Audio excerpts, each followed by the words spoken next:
बिस्मिल्लाहिर्रहमानिर्रहीम। अस्सलाम वालेकुम वरहमतुल्लाहि वबरकातुहू।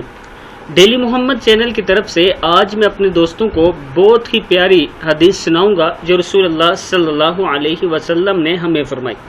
उससे पहले मैं अपने तमाम दोस्तों से गुजारिश करूंगा कि डेली मोहम्मद को ज़रूर सब्सक्राइब करें ताकि डेली आप तक अच्छी अच्छी वीडियो पहुँच सके।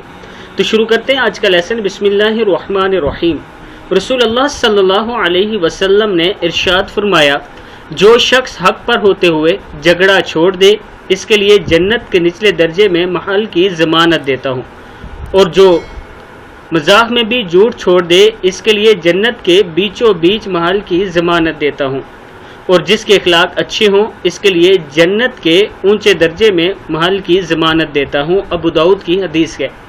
यानी जो शख्स हक पर होने के बावजूद झगड़ा छोड़ दे, रसूलुल्लाह सल्लल्लाहु अलैहि वसल्लम ने उसके लिए जन्नत में एक आला महल का ऐलान किया है, और जो मजाक में झूठ छोड़ दे उसके लिए भी जन्नत के बीचों बीच एक महल का ऐलान किया है, और जिसका इखलाक अच्छा हो, जो अच्छे इखलाक में दूसरों से बात करता हो, उसके लिए जन्नत के ऊंचे दर्जे में घर होगा, यानी महल होगा।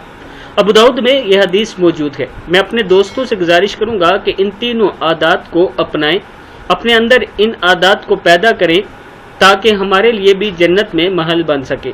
मैं अपने तमाम दोस्तों से गुजारिश करूंगा कि इस वीडियो को आपने आगे ज़रूर शेयर करना है और डेली मोहम्मद को ज़रूर सब्सक्राइब करना है। अस्सलामु अलैकुम वरहमतुल्लाहि वबरकातुहू।